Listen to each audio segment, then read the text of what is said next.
तुम्ही पण पावसाळ्यात तीच ती भजी खाऊन कंटाळला आहात का? तर मग ट्राय करा ही न्यू रेसिपी. आजारी माणसांच्या तोंडालाही चव आणेल इतकी चविष्ट बनते आणि अगदी झटपट. नमस्कार, मी ललिता आपल्या सगळ्यांचं स्वागत करते कुकिंग विथ ललिता नंदाळे या खानदेशी कुकिंग चॅनलमध्ये. चला तर मग रेसिपी सुरू करूया. या रेसिपीसाठी जेवढेही भाजीपाला वापरणार तेवढा कमीच असतो. तुमच्याकडे जोही भाजीपाला आहे तो सर्व स्वच्छ धुवून घ्यायचा आहे. सर्वात आधी मी बटाट्याची साल काढून घेते. त्यानंतर त्याचे बारीक काप करून घ्यायचे आहेत.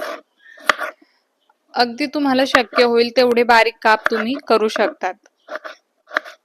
एखादा भाजीपाला जास्त आणि एखादा कमी झाला तरीही काही हरकत नाही. टेस्ट मध्ये काही फरक पडणार नाही. बारीक कापलेले बटाटे आता बाउलमध्ये काढून घेते. त्यानंतर एक गाजर घेतलेला आहे, त्याची पण साल काढून घ्यायची आहे आणि त्याचे देखील अतिशय बारीक तुकडे करायचे आहेत. गाजर लवकर शिजत नाही म्हणून गाजरचे जास्तीत जास्त बारीक तुकडेच करायचे आहेत. पण किसून घ्यायचं नाही, कारण ते आपल्याला उकडवायचे आहेत आणि उकडल्यानंतर किसलेलं गाजर जास्त शिजलं जाईल आणि चव बिघडेल, म्हणून त्याचे तुकडेच करायचे आहेत. गाजर देखील त्या बाउलमध्ये काढून घ्यायचे आहे. त्यानंतर एक काकडी कट करून घ्यायची आहे. काकडी देखील बारीकच कट करायचे आहेत. मी पातळ आणि लांब तुकडे करत आहे. तुम्ही हवं तर बारीक काप करून घेऊ शकतात. त्याने जास्त काही फरक पडणार नाही. फक्त शिजण्यासाठी 1-2-5 मिनिटांचा वेळ इकडे तिकडे होऊ शकतो. आता कापून घेतलेली काकडी देखील त्याच बाउलमध्ये टाकून घ्यायची आहे. त्यानंतर एक मिरची कट करून घ्यायची आहे.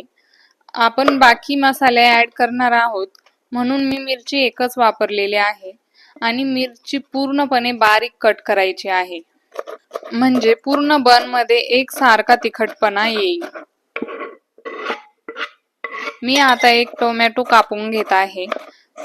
माझ्याकडची कांदा पात संपलेली होती म्हणून मी टाकू शकली नाही. तुम्हाला जर कांदा पात मिळाली तर नक्की कांदा पातचा वापर करा. त्यानंतर मध्यम आकाराचे 2 कांदे कापून घ्यायचे आहेत.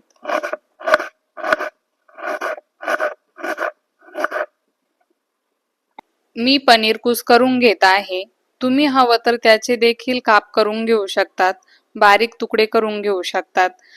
पण कुस्करून घेतल्यानंतर पनीरची जी टेस्ट ग्रेव्ही मध्ये उतरते ना, ती एकच नंबर असते. माझ्याकडे चिली फ्लेक्स शिल्लक राहिलेल्या नव्हत्या, त्यामुळे मी 2 सुक्या लाल मिरच्या बारीक करून घेतलेल्या आहे. मिरच्या चाकूने कट करून घ्यायच्या आहेत. लसूण देखील बारीक कापून घ्यायचा आहे. त्यानंतर चीज देखील बारीक कापून घेतलेला आहे. एक वेळ एखादा भाजीपाला कमी जास्त असेल तर हरकत नाही, पण पनीर आणि चीज नक्की वापरायचे आहे. चवीनुसार मीठ टाकून घेतलेले आहे आणि आता सर्व बारीक कापून घेतलेला भाजीपाला चांगला मिक्स करून घ्यायचा आहे. आता कटिंग मधली शेवटची स्टेप म्हणजे कोबीची पानं वेगळी करून घ्यायची आहेत. पानं बारीक कट करायची नाही, ती पूर्ण असू द्यायची आहेत. बर्न करण्यासाठी आपण पिठाचा वापर करणार नाही, म्हणून आपल्याला कोबीची पानं आवश्यक आहेत. शक्यतो यात बर्न करण्यासाठी मैदा वापरला जातो, पण मला अनहेल्दी काहीही बनवायचं नव्हतं म्हणून मी पूर्ण व्हेजिटेबल वापरत आहे.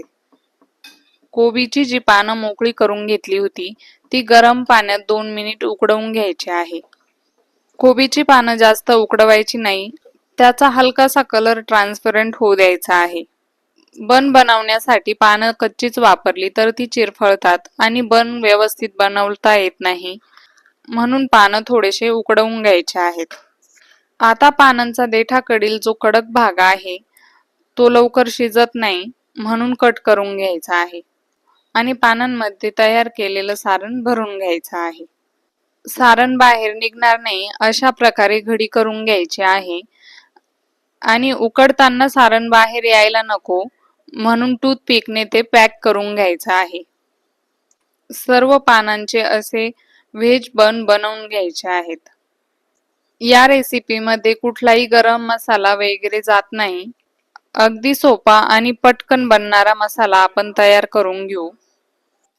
त्यासाठी शेजवान सॉस, शेजवान चटणी आणि टोमॅटो सॉस घेतलेला आहे.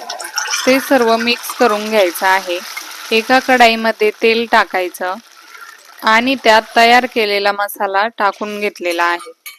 मसाला थोडासा शिजण्यासाठी पाणी टाकून घेतलेलं आहे. साधारण 1.5 वाटी पाणी मी वापरलेलं आहे.